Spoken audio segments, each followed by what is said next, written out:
Hey everybody, what's up? We got the Crimes and Investigations channel, the mix here. Go ahead and add our. There we go. All right. What's up, everybody? I hope everybody's having a fantastic day.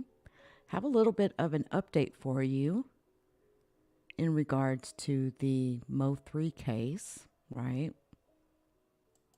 I think the last time that we did an update on this case, we were talking about a second man that had actually been indicted for the murder of Moe3, and the man who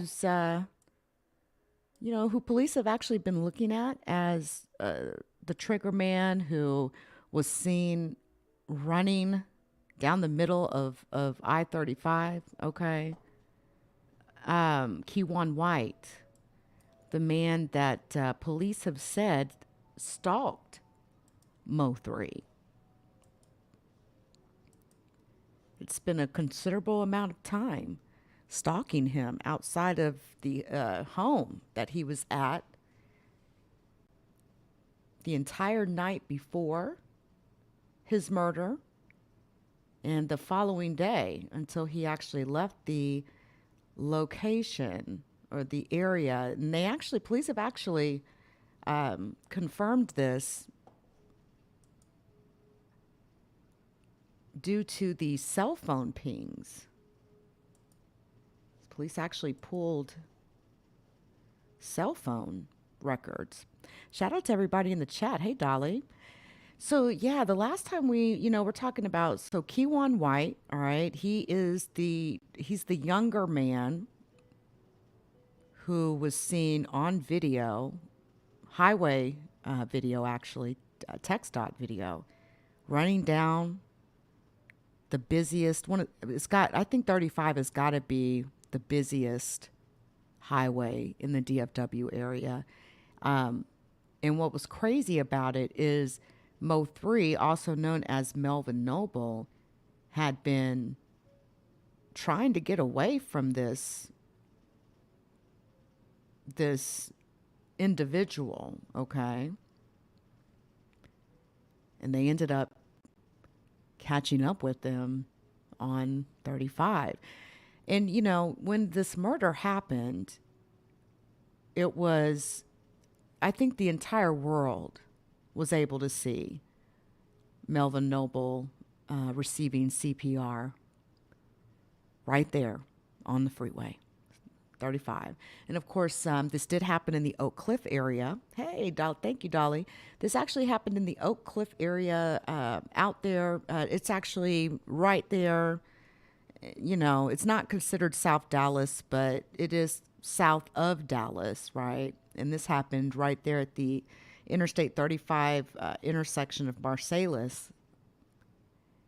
And I believe the reason why Moe3 got out of that car and ran the way that he did was because he ran up on essentially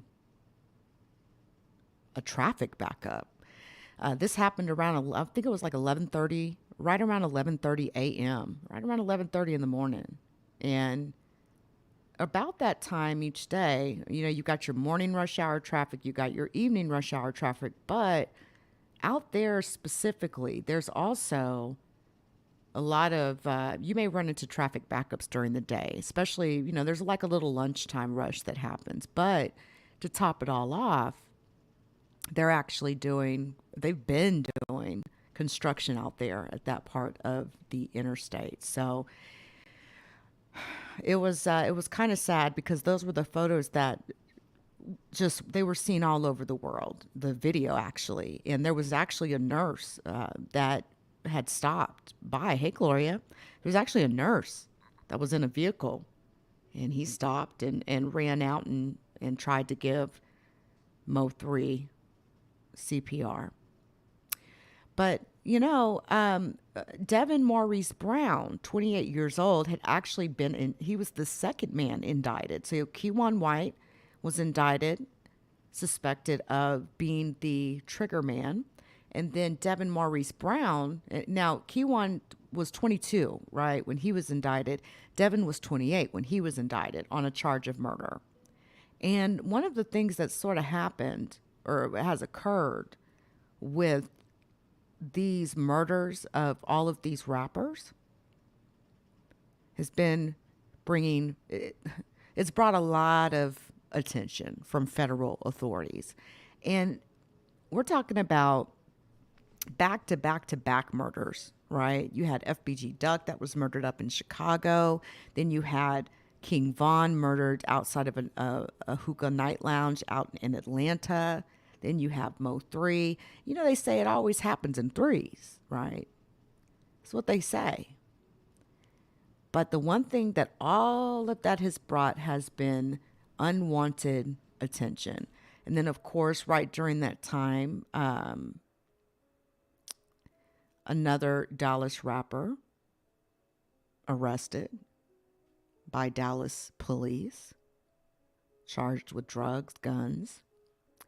It's just, it was a pretty bad year for rappers in 2020 and in 2021. It really, really was. But needless to say, things do move a little bit slow once it gets, the court system gets involved, right? Things move pretty slow, not to mention the fact we've had the pandemic, the C-19 that has been rolling through, every single city in America, every town, every city, that has also slowed things down. And in the meantime, Kewon White, the 22-year-old that was charged with murder and indicted on said charge, has now pled guilty to a charge of aggravated assault with a deadly weapon. He's actually pled guilty to federal gun charges.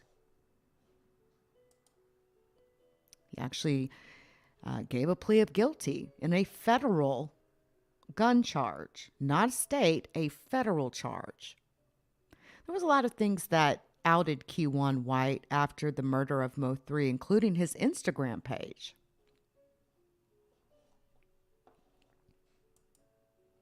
Kewon White, who was seen on his Instagram page, right, also had some monitors behind him that showed that black vehicle that was seen in surveillance photos from TxDOT.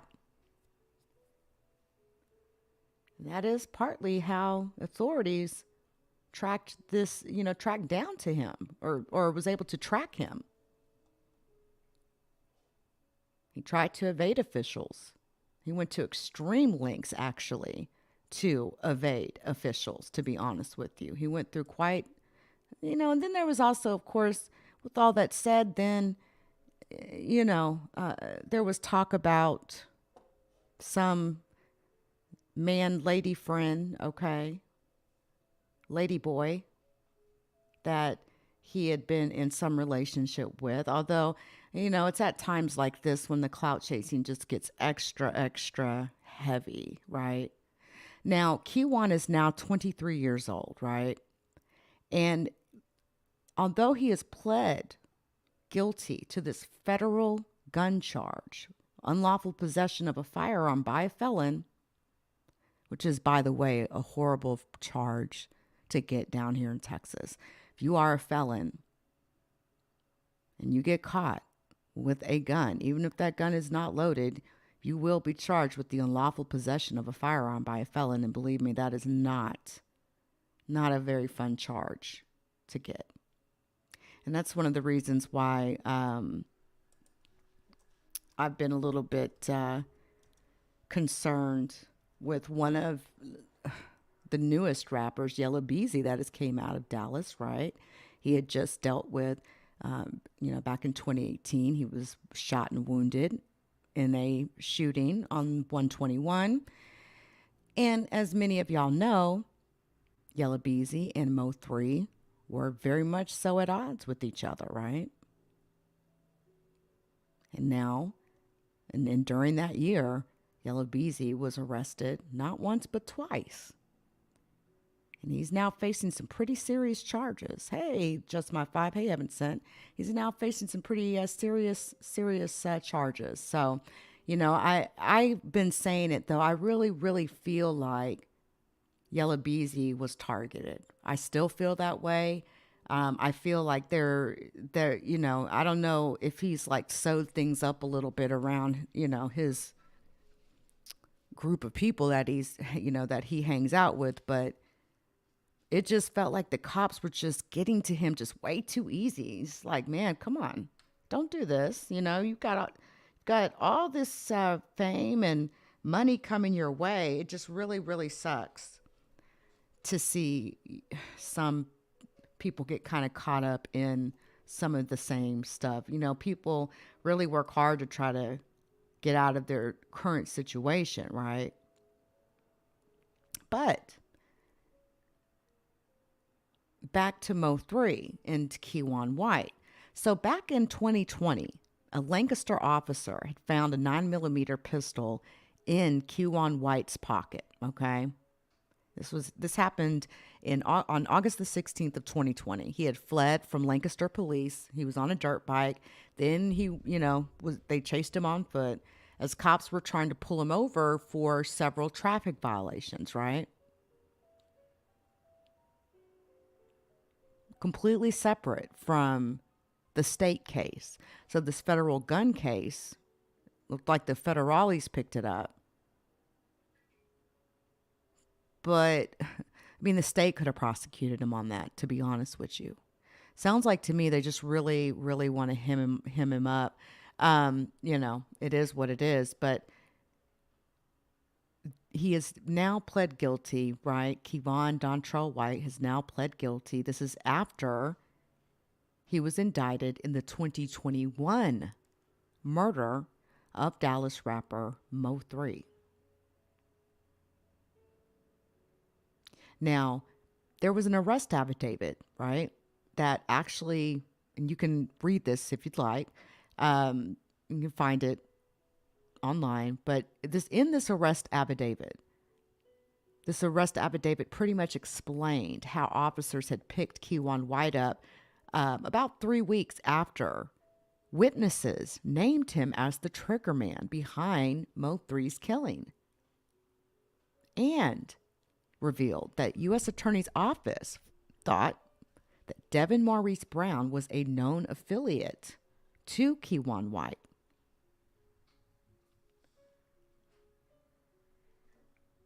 And that despite Kewon White being, just past the age of even being able to legally buy alcohol, right? You got to be 21 years old to buy cigarettes in the state of Texas now, right? He has been in trouble with the law his whole adult life. He had been sentenced to 3 years in prison for running away from cops in a stolen car incident. He also had an 18-month prison sentence for 2 separate unauthorized use of motor vehicle incidents. Okay, he's got had a bad habit of taking off in cars that didn't belong to him. But in this weapon case, Kewon White faces up to 10 years in prison and a fine of $250,000. Now, Kewon White and Devin Maurice Brown still face murder charges for the murder of Moe3. And although journalists reached out to Kewon White's attorney for comment, they were not able to obtain one.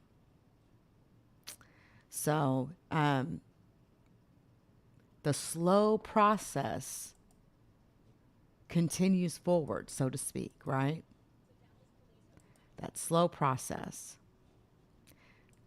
Let me just show y'all something just really quick. Wait, who had surgery?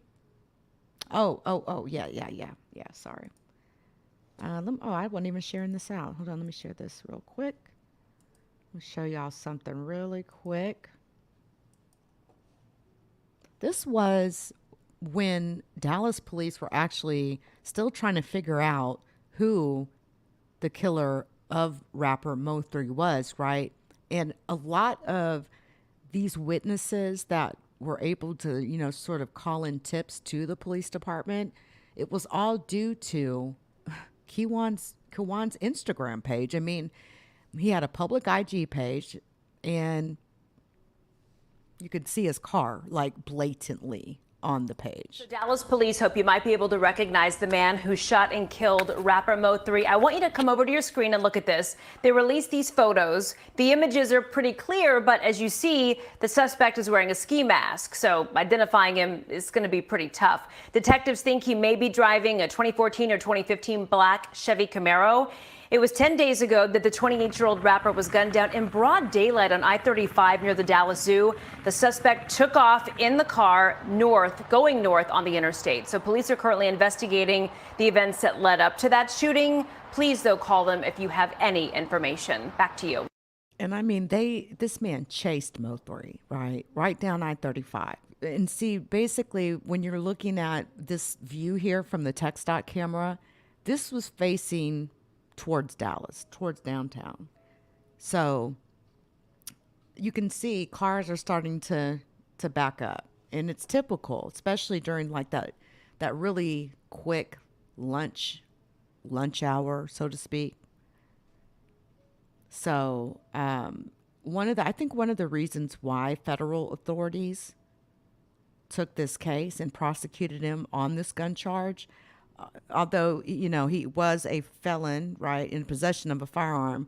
For one, federal authorities, right, when you go to federal prison, you do day for day there, right? And we're looking at some of the evidence, essentially, that state police have against Kewon White, right? And the thing is this, there is a ski mask there. So you really can't really confirm that it's actually him, right? He's running with a ski mask over his head, his face. But again, he was in that black Camaro, and that Camaro also was a big to-do and a big reason on why police were able to track him down. They also, like I said, they were looking at his cell records, and they were able to determine his location from the cell records, from his pings, all right, from the towers. So yeah, if you're going to commit a crime, if you're going to sit outside somebody's house and stalk them all night long, you'll want to make sure your phone is not on. Even if you have it on and you're not using it, it's still going to be regularly sending pings to the nearest tower. And they've gotten so good with geolocating those pings, like literally, they can take the tower that the ping came off of, how strong that signal was, determine how far away you were from the tower, then coordinate, an actual location. So, yeah, not a good idea to sit out and stalk someone's house and have your phone on at the same time. Anyway, a very sad case, right? And the crazy thing is, it's like, man, here we are. 2022 is dang near halfway over, and it could be another year or two before anything even starts moving on that trial regarding Moe3. So very sad situation. But for right now, for sure, Kewon White is facing 10 years in federal prison. And they do have one out in Fort Worth. So anyway, guys, that's all I have for you today. Until next time.